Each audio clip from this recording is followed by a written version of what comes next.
ரத்தத்தில் இரும்பு சத்து குறைவாக இருக்கிறவங்க, அதாவது ஹீமோக்ளோபின் லெவல் குறைவாக இருக்கிறவங்க, வாய்ப்புண், வயிற்றுப்புண், குடல் புண் இருக்கிறவங்கலாம் இந்த குழம்ப வாரத்துக்கு 3 தடவைனாவது இந்த மாதிரி செஞ்சு கொடுங்க. அதற்கான ரிசல்ட்டு நமக்கு கிடைக்கும்.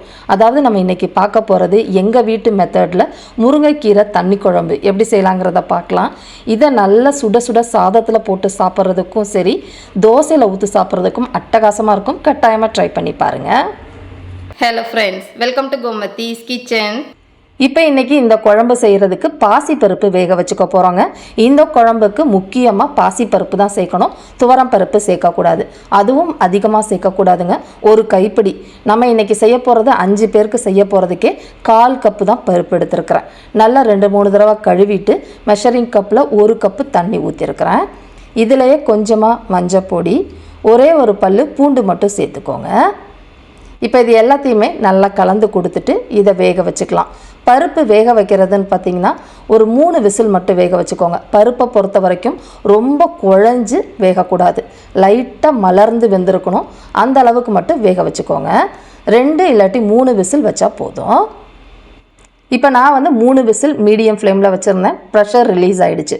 ஓப்பன் பண்ணி பார்க்கலாம். இப்போ பார்த்திங்கனாலே உங்களுக்கு தெரியும்னு நினைக்கிறேன். பருப்பு நல்லா வெந்திருக்கு பாருங்கள். இந்த அளவுக்கு வெந்தால் போதும். இதை மத்துலாம் வச்சு கடையக்கூடாது.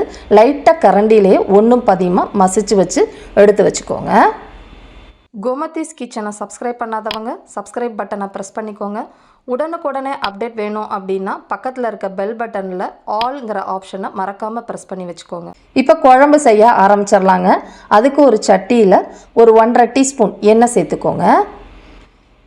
இதில் தாளிக்கிறதுக்காக 1/2 டீஸ்பூன் அளவுக்கு வெந்தயம் சேர்த்துக்கலாம்.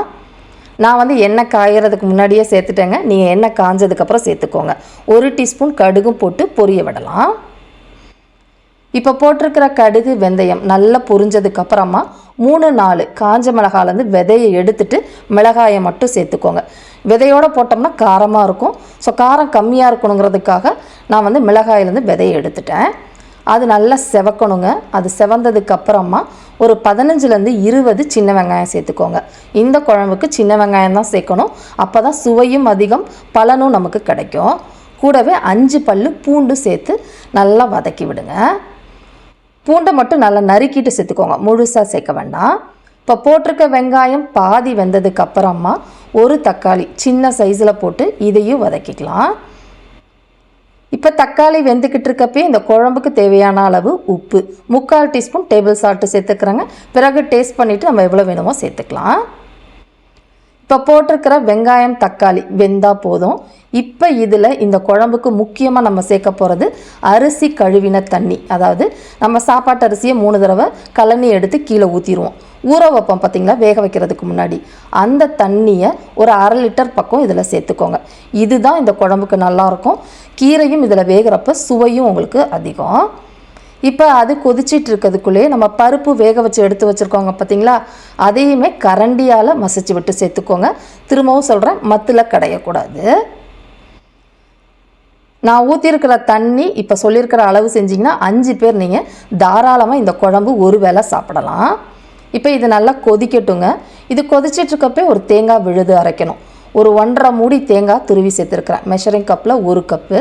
கூடவே 2 சின்ன வெங்காயம், 1 டீஸ்பூன் அளவுக்கு சீரகம் போட்டு கொஞ்சமாக தண்ணி விட்டு நல்லா நைஸாக அரைச்சிக்கோங்க.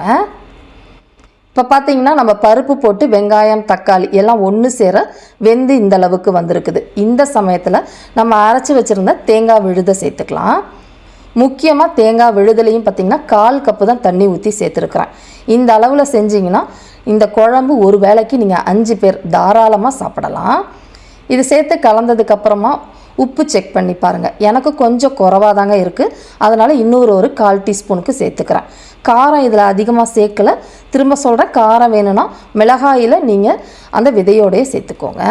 கூடவே 1/2 டீஸ்பூன் அளவுக்கு பெருங்காய பொடியும் போட்டு நல்லா கலந்து விட்டு கொதிக்க விடுங்க.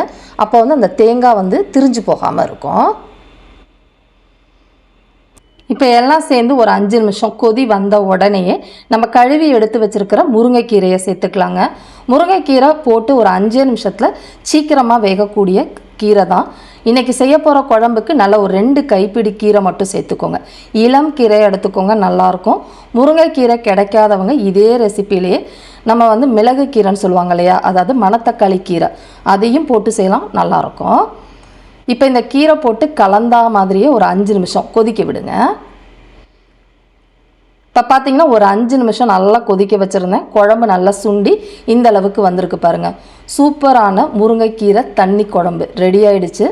இந்த குழம்பை நீங்கள் இப்படியே எடுத்து சாப்பிட்டா சூப்பராக இருக்கும். சூப்பு மாதிரியும் குடிக்கலாம்.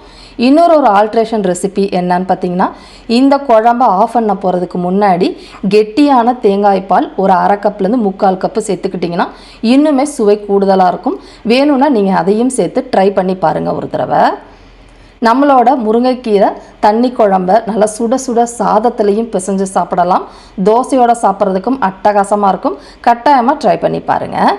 இதே மாதிரி அளவுகளோடு இந்த குழம்பை நீங்களும் செஞ்சு பாருங்கள். செஞ்சு பார்த்துட்டு எப்படி இருக்குங்கிறத கமெண்ட் பண்ணுங்கள். வீடியோ பிடிச்சிருந்தாலும் கமெண்ட் பண்ணுங்கள். லைக் பண்ணுங்கள், ஷேர் பண்ணுங்கள். மறக்காமல் கோமதீஸ் கிச்சன் சேனலையும் சப்ஸ்கிரைப் பண்ணி வச்சுக்கோங்க. தேங்க்ஸ் ஃபார் வாட்சிங்.